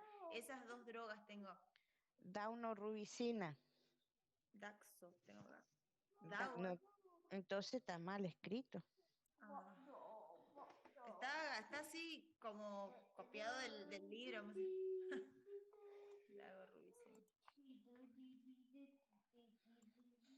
En realidad hay varios. A mí también me confunde, pero hay una donde está la fase de consolidación, tengo metotrexato intratecal e intravenoso. Pero hay otra parte que yo vi sí en el libro que dice, en esta fase, dice, los fármacos utilizados en esta fase son los corticoides, que estos sí son corticoides, la vincristina intravenosa y la paraginasa. ¿De qué libro vos buscaste? Yo miré esto en el Nelson, yo no sé esta parte, sí, Ah, yo vi mucho en el Nelson, pero yo estoy leyendo a mi compañera que yo no sé si esta parte ella leyó, yo leí de Nelson por eso. del Val por ahí, ¿viste? Sí, viste Los dos están bien, salvo que el Nelson es bastante viejito y tiene por ahí em, drogas por ahí que ya en la actualidad no es mucho que se utilizan. El Vale es más actual. profe, eso está muy bueno. Porque el de Nelson es muy lindo y muy extenso también, Sí, pero yo estuve buscando las drogas que me decía ahí según los cuadritos de la anemia linfoblástica aguda y había cosas que en el Vademécum no me figuraba como si fuera que se usaba para la anemia linfoblástica, profesora. claro. Pero básicamente las drogas que se encuentran plasmadas en el escenario problema 2 son las que más se utilizan, digamos, en el tratamiento quimioterápico, ¿sí? Buenísimo. Prednisona, metotrexato, que son los corticoides que mencionaban ustedes, y van en conjunto con las otras vincristina, parginasa, daunorubicina, ¿sí? Y todo dependiendo de la fase en la cual se encuentre, ¿sí? O sea, se van Claro. combinando los fármacos de acuerdo a la fase. Claro, sí, eso es lo que yo veía mucho también en el mismo Vademécum, va mostrando eso también. Claro, y como yo les mencionaba, hagan hincapié y profundicen la lectura ahí en cuanto a las medidas de bioseguridad que deben emplear para la preparación, ¿no? El uso de guantes seguro, eh, barbijos también es muy importante para todo lo que sea la manipulación, la preparación de las drogas y todo eso. Bien, y entonces para terminar, hablemos un poquito los diagnósticos que abordaron en el proceso de atención a enfermería.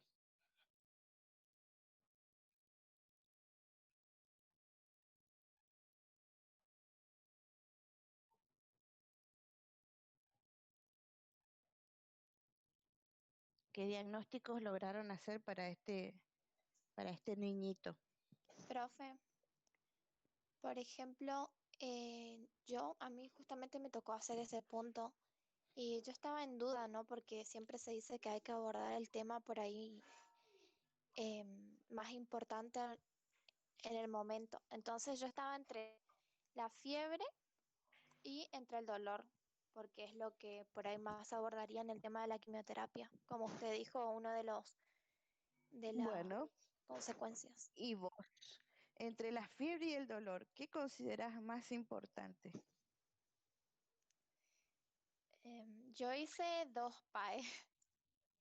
No, está bien. Podés hacer dos, podés hacer tres, la cantidad que vos quieras, pero te estoy preguntando, ¿qué consideras más importante, el dolor o la fiebre? ¿Y por qué? Em,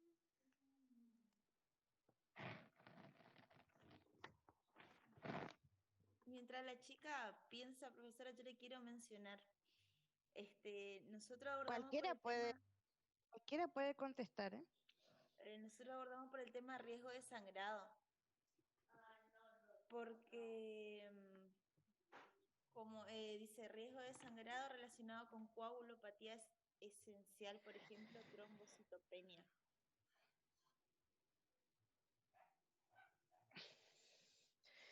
Sí, pero ahí habría que ver si el paciente tiene trombocitopenia. Sí, parece que sí, sí. A ver, en los datos objetivos, los datos de laboratorio mostraron anemia, trombocitopenia y leucocitosis. Bien, pero eso es un diagnóstico, no está mal, ojo, pero es un diagnóstico de riesgo, Sí. Profe, de en todo riesgo caso, o potencial. porque Podría ser un diagnóstico secundario. Ah, bien. yo decía porque podría estar presentando algún tipo de infección también, además de lo que... Sí,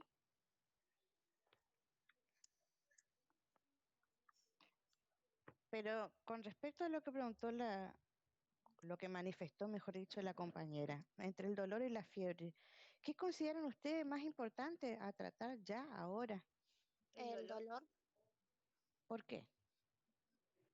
Y porque pues, pensando así rápido, es porque bueno, es un niño chiquito y él va a estar sufriendo mucho. Se me hace que sería importante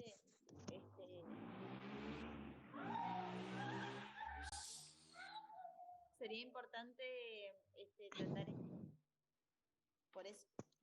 Profesora, sí, el dolor, porque o sea, el sujeto de cuidado tiene varias complicaciones, que es derrame articular, eh, eh, ay, que no me acuerdo cómo era que se llamaba,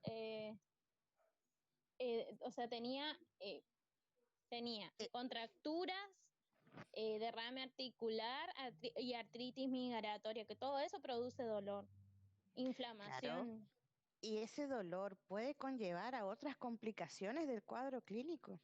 sí, Sí, totalmente. totalmente. Entonces, ¿qué es lo más rápido a tratar? El dolor. El dolor. Así tienen que pensar ustedes, razonar de esa manera.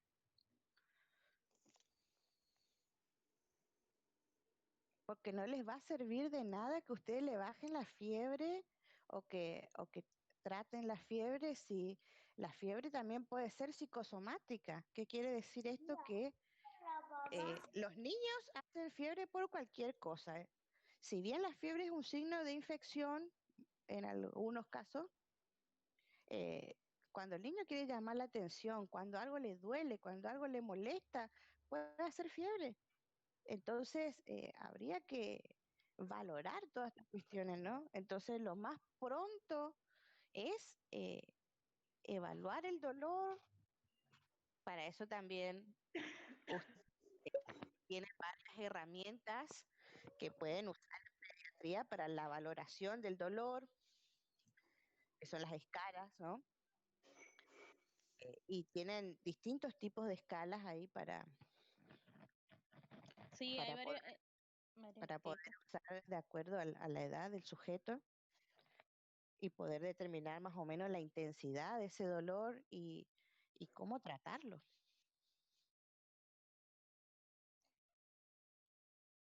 ¿Comprenden? Bueno. Sí, profesora, yo también hice mi diagnóstico y me tiré para el lado de la nutrición, o sea que está mal. Le pregunto ya porque me quiero sacar la duda. No, no, no, nada, nada de lo que ustedes hagan tan mal. Justamente por eso, esto no son trabajos prácticos. Yo he visto que la mayoría de los documentos que ustedes enviaron ponen trabajo práctico número tanto. Estos no son trabajos prácticos, estos son ABPs. Los ABPs tienen otra modalidad de encarar las situaciones, ¿no? Y justamente estos ABP son aprendizajes basados en problemas. Todo aprendizaje que ustedes puedan inducir en cuanto a cualquier escenario, en ninguno de los aspectos está mal. Si ustedes llegaron a una conclusión que por ahí no es la adecuada, digamos, o no es la oportuna, eso les deja un aprendizaje. Y ese es el objetivo de trabajar con esta metodología. No quiere decir que esté mal, Claro. pero ustedes tienen que poder distinguir entre qué situaciones es más urgente que ustedes lo atiendan.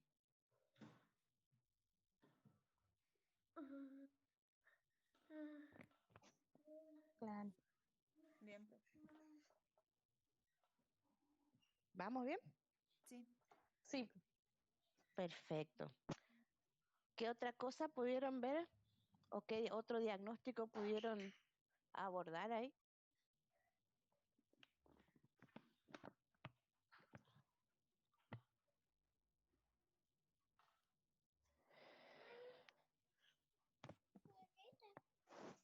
le leo, profe, porque me quiero sacar la duda, como te dice, está bien que uno tiene que decir si está, cómo hizo el trabajo, pero a uno le da un poco de temor cuando uno tiene que Sí, por decir. supuesto. Te escucho.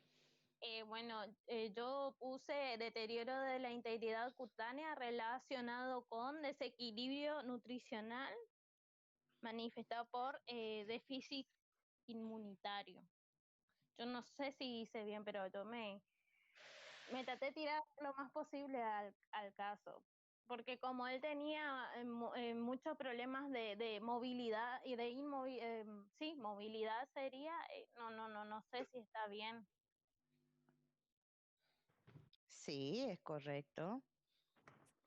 Por eso, fíjense, lo que ustedes planifican, lo planifican de acuerdo a su punto de vista, a lo que ustedes pudieron observar y a lo que ustedes consideran que es importante, ¿no?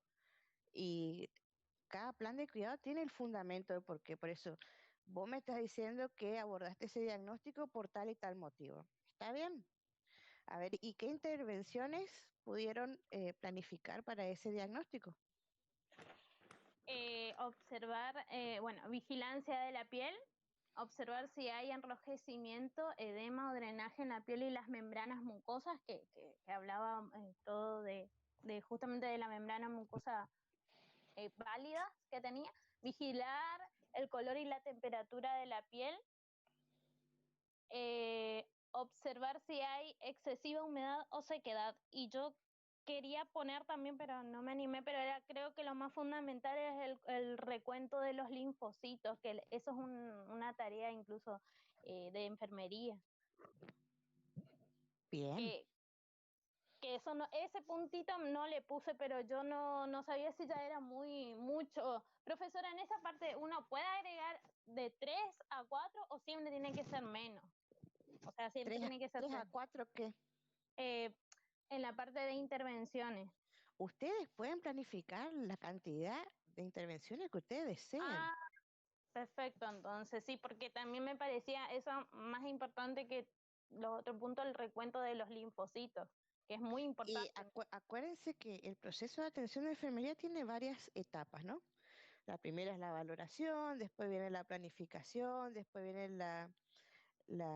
después viene el diagnóstico, mejor dicho, después de la valoración, después viene la planificación de los cuidados, la ejecución y la etapa de evaluación, que si bien se menciona en el proceso como última fase, está presente en cada una de ellas.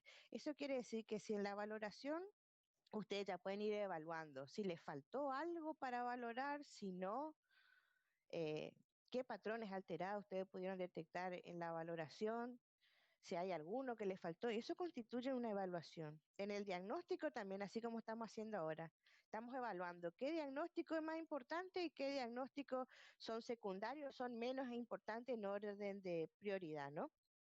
Después la planificación. Ustedes planificaron ciertas actividades que las van a ejecutar después, pero se dan cuenta que por ahí hay algunas que son más importantes que la pueden agregar o hay otras que la pueden quitar. ¿Eso también es evaluación? Ah, perfecto, profesora. ¿Se entiende? Sí, profesora, eso quería preguntarle porque en la evaluación uno a veces no sabe qué poner o directamente yo no lo pongo. O sea que uno puede poner los patrones que faltan o secundarios como dijo. Y cómo lo podría representar porque no me explico, digamos, no entiendo bien esa parte. ¿Cómo lo podría especificar? Porque acá hay varios patrones que están alterados. ¿Y cómo lo podría describir? Ustedes, así como lo estoy describiendo yo, vieron que ustedes suelen representar su plan de cuidados en un cuadrito. Pueden agregar una columna extra que diga evaluación y todo lo que ustedes consideran importante ahí. Ah, perfecto. Profesora, yo me disculpo, pero voy a salir de la clase porque tengo que cocinar ya, porque si no se me hace tarde después. Sí, de todos modos ya estamos terminando. Así que muy bien cómo estuvieron abordando todo. Me gusta mucho cómo ustedes van avanzando en las clases, cómo van